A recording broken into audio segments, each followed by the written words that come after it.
Il y a 7 centres d'énergie subtile sur la voie centrale de notre évolution, situés le long de la colonne vertébrale. Il existe également d'autres centres complémentaires. Ces centres subtils ont été créés en nous au cours de notre processus d'évolution. Ils subviennent à nos besoins physiques, mentaux, émotionnels et spirituels.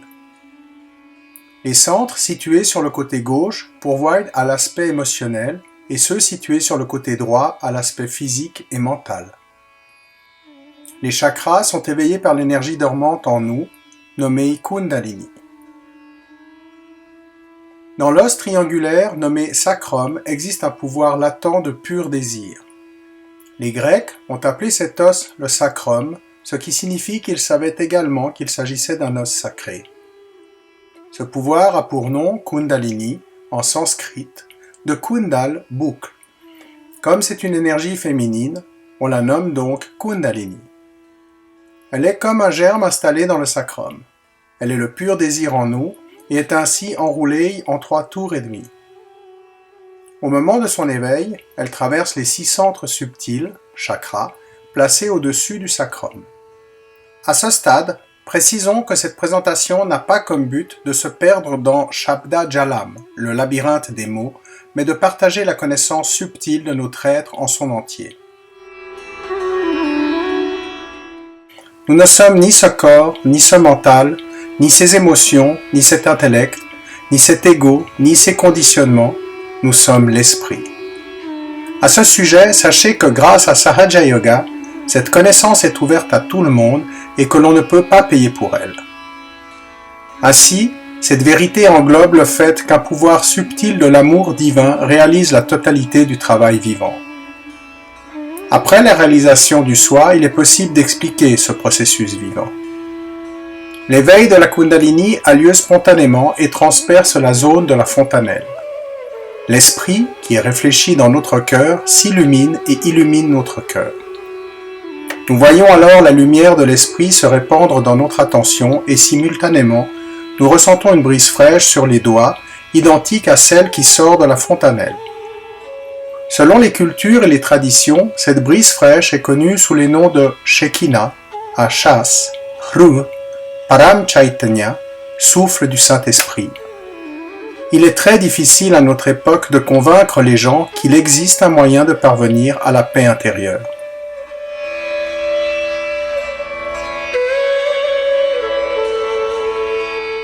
Il existe dans le corps humain 3 systèmes nerveux différents. Le premier est le système nerveux central. Le deuxième est le système nerveux sympathique qui a un côté gauche et un côté droit. Et le troisième est le système nerveux parasympathique. Le système nerveux sympathique est sollicité dans les moments de crise, stress, peur, urgence. Et par l'action du système parasympathique, sis entre les systèmes nerveux gauche et droit, tout revient à la normale. Le système nerveux sympathique gauche est alimenté par un canal subtil appelé Ida Nadi, le canal lunaire, et le système nerveux sympathique droit par un canal subtil appelé Pingala Nadi, canal solaire. L'Ida Nadi donne à l'être humain sa dimension émotionnelle. Au-delà de ce canal, le passé est enregistré dans le subconscient de chacun.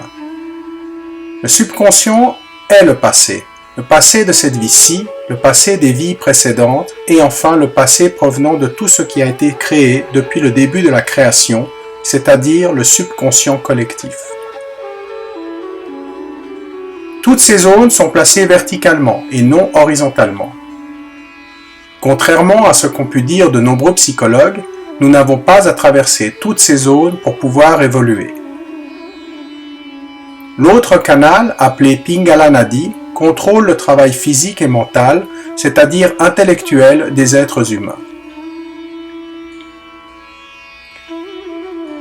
Au centre se trouve le parasympathique, formé par les boucles des systèmes sympathiques droit et gauche.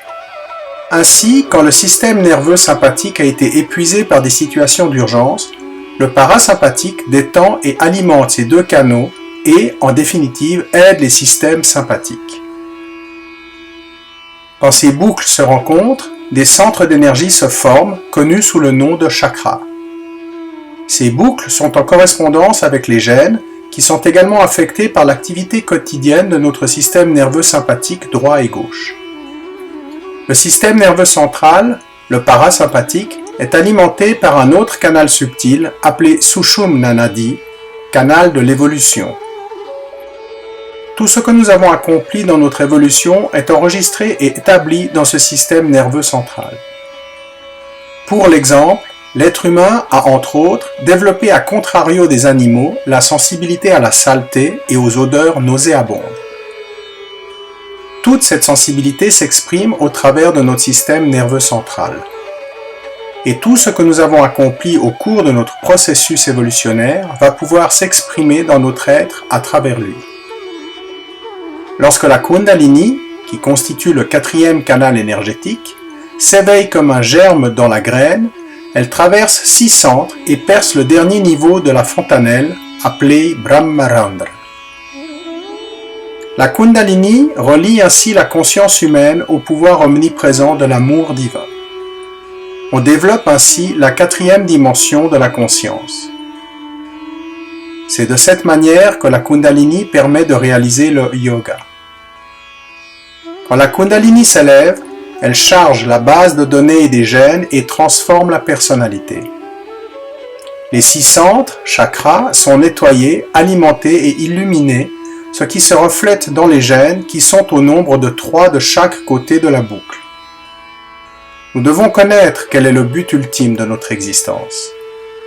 Le but ultime de notre évolution est de devenir l'esprit, qui est le reflet de Dieu Tout-Puissant dans notre cœur. C'est-à-dire de devenir un avec le soi et connaître le soi. Notre conscience est éclairée par l'esprit. Les vibrations, l'énergie divine, commencent à couler à travers notre système nerveux central et illuminent tout notre être. Nous sentons également la brise fraîche du Saint-Esprit qui est le pouvoir tout-puissant de l'amour divin. Elle sort de notre fontanelle ainsi que de nos doigts et de nos mains. Le chercheur devient sans pensée, donc calme et paisible. Automatiquement, il commence à se comporter selon la vertu, comme un saint, et laisse immédiatement tomber les pratiques malsaines et destructrices. L'innocence et la compassion submergent sa nature. Le chercheur connaît désormais la vérité.